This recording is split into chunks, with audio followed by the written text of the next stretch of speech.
ચોમાસાની શરૂઆત થતાં જ સુરતમાં આવેલા ગોવિંદ ગરનાળાની હાલત દયનીય બની છે। સુરતના ઊંધના લિંબાયતને જોડતા મુખ્ય બ્રિજ પરના ભારે ટ્રાફિકને ટાળવા માટે વાહન ચાલકો દ્વારા વર્ષોથી ઉપયોગમાં લેવાતા ગોવિંદનગર ગરનાળાની હાલત દયનીય બની છે। ચોમાસાની શરૂઆત થતાં જ આ ગરનાળું વાહન ચાલકો માટે માથાનો દુખાવો બન્યો છે। સ્થાનિકોએ જણાવ્યું હતું કે વરસાદ હોય કે ન હોય, આખા ચોમાસા દરમિયાન ગરનાળામાં પાણી ભરાયેલું જ રહે છે, જેના કારણે કાદવ કીચડ અને પાણીના કારણે નાના મોટા ખાડાઓ પણ દેખાતા નથી।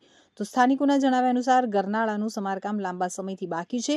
ખાડાઓનું પૂરણ ન થવાને કારણે દ્વિચક્રીય વાહન ચાલકો અવારનવાર લપસી પડી અને ઇજાગ્રસ્ત થઈ રહ્યા છે। ટ્રાફિકની સમસ્યાથી બચવા માટે આ ગરનાળાનો ઉપયોગ કરતા હજારો વાહન ચાલકો દરરોજ જીવના જોખમે પસાર થવા મજબૂર બન્યા છે। આશ્ચર્યજનક રીતે સ્થાનિક તંત્ર આ સમસ્યાથી વાકેફ હોવા છતાં કોઈ કાર્યવાહી કરતું નથી। લોકોમાં રોષ જોવા મળી રહ્યો છે કે તંત્ર દ્વારા આ ગરનાળાની જાળવણી અને સમારકામ પ્રત્યે સંપૂર્ણપણે ઉદાસીનતા દાખવવામાં આવી રહી છે। તો વાહન ચાલકો અને સ્થાનિક નાગરિકોની માંગ છે કે તંત્ર તાત્કાલિક ધોરણે આ ગરનાળાની મરામત કરાવી અને લોકોને હાલાકીમાંથી મુક્ત કરે। ચોમાસાની આ પરિસ્થિતિમાં અકસ્માતોનું પ્રમાણ વધે તે પહેલા સત્વરે પગલાં લેવાય તે અત્યંત જરૂરી છે।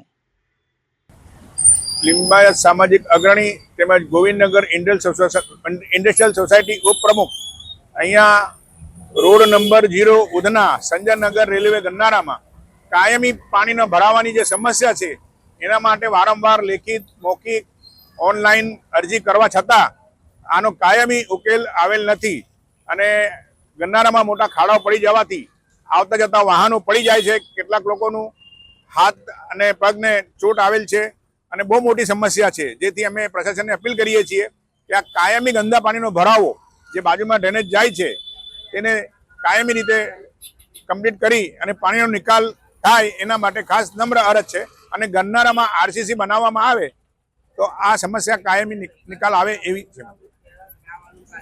અહીંયાથી લોકો કેટલા લોકોની અવર જવર છે શું છે?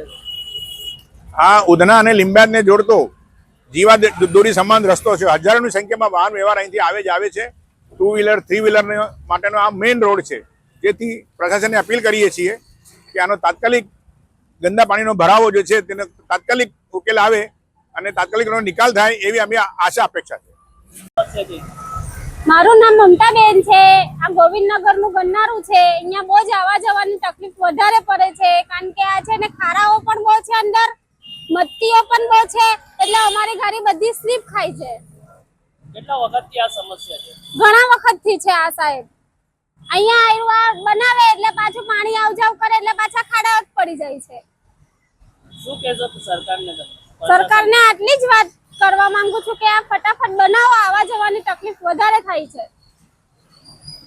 તમે આ બ્રિજ બી બનાવ્યો છે, ત્યાંથી જવામાં તમને કઈ